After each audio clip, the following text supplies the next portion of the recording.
बातमीत आपलं स्वागत आहे। सर्व नागरिकांना नवरात्री उत्सवाच्या हार्दिक शुभेच्छा।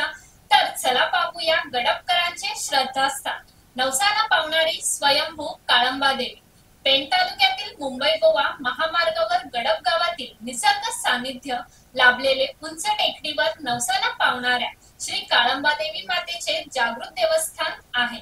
पुरातन काळी कळंब नावाच्या राक्षसाने संपूर्ण कोकणात धुमाकूळ घातला होता। त्यामुळे ऋषी मुनींनी होम यज्ञ करून आदिशक्तीची आराधना केली। त्यानुसार देवी प्रकट होऊन कळंब राक्षसाचा वध केला व ती विसावा घेण्यासाठी तेथे थांबली। त्यानंतर त्या गावातील पाटील बंधूंनी देवीच्या रूपातील एक स्वयंभू शिळा सापडली।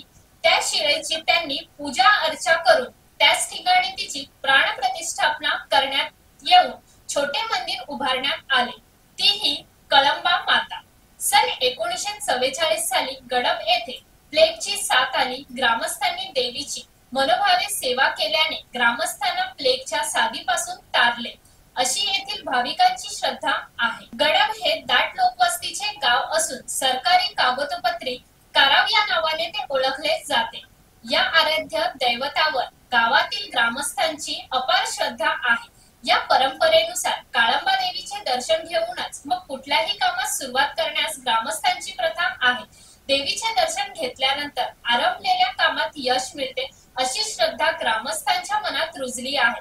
काळंबा देवीचा नवरात्री उत्सव मोठ्या उत्साहाने आनंदमय वातावरणात साजरा करण्यात येतो। नवरात्री उत्सव काळात भक्तांची मोठी गर्दी या मंदिरात असते। तर उत्सव काळावधीत भजन कीर्तन, महिलांचे पारंपरिक नृत्य, वेशभूषा स्पर्धा, दांडिया स्पर्धा आयोजित केल्या जातात। अश्विन शुद्ध प्रतिपदेला घटस्थापनेच्या दिवशी देवीची पालखी गावातून वाजत गाजत मंदिरात आणली जाते। गावातील तसेच बाहेर गावाचे भक्त भाविक जण ही नवरात्रीच्या 9 दिवसात काळंबा देवीच्या मंदिरात भक्तीपोटी नवसापोटी 9 दिवस वास्तव्य करून घटी म्हणून बसतात। 5व्या व 7व्या माळेवर विविध सांस्कृतिक कार्यक्रमांचे आयोजन करण्यात येते। गावातील लहान थोर एकत्र जमून दर मंगळवारी स्तोत्र, भजन, आरती शिवाय प्रत्येक सणानिमित्त विविध कार्यक्रम साजरे करण्यात येतात। मित्रांनो, आपण आहोत गडप येथे। गडपच्या काळंबा देवीच्या सभागृहात आपण आहोत। संपूर्ण या सभा मंडपात आहोत। काळंबा देवीची तर महती खूपच आहे, परंतु इथं त्यांची यात्रा आणि हे नवरात्र हे खास करून कार्यक्रम करतात। तर कार्यक्रम कशा प्रकारचे करत असतात? गडप गावाचं नाव असलं तरी गावाचं दप्तरी लिखित काराव नाव आहे, परंतु ही गडपची काळंबा देवी। तर आपण बोलणार आहोत, आपल्या सर्वांचे गुरुवर्य आहेत रमेश सर, त्यांच्याशी बोलणार आहोत। सर, ही गडप गावची काळंबा देवी माता जागृत आहे।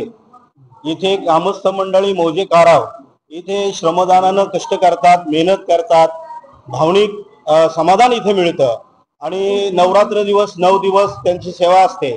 आठवड्यातून दर मंगळवारी हे मंदिर उघडं असतं आणि या मंगळवारी उघडं असल्यामुळं या पंचक्रोशीचा असो, ठाणा, मुंबई अगदी कोकणात जाणारे लोक सुद्धा मंगळवारी इथे थांबून देवीचं दर्शन घेतात आणि मग पुढे जातात। आणि त्या मंगळवारी रोज संध्याकाळी 7 वाजता महाआरती असते। वैशिष्ट्य म्हणजे इथलं आहे, आम्हाला सुद्धा पूर्वजांनी सांगितलेलं आहे की ज्यावेळेला कल्याणच्या सुभेदाराची सून सैनिक घेऊन निघाले होते शिवाजी महाराजांना भेट म्हणून, त्यावेळेला रात्र झाली। मग त्या वेळेला त्या सैनिकांनी या मंदिरामध्ये वस्ती केली होती।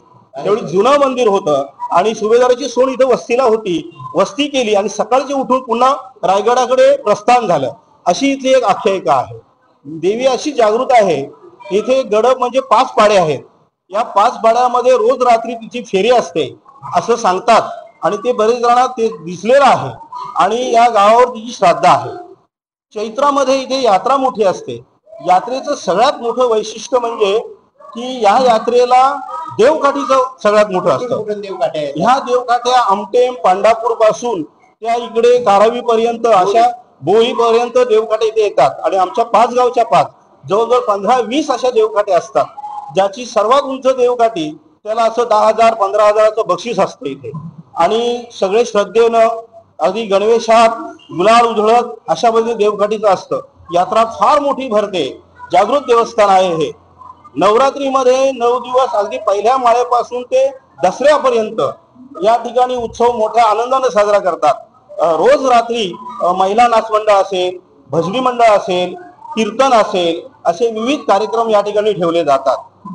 असं हिचं मोठं वैशिष्ट्य आहे आणि जागृत देवस्थान आहे. तर अशाच अनेक देवींची महती ऐकण्यासाठी गरजा रायगड 7 संवाद या वृत्तवाहिनीला सबस्क्राईब करून बेल आयकॉन वरती क्लिक करा. धन्यवाद.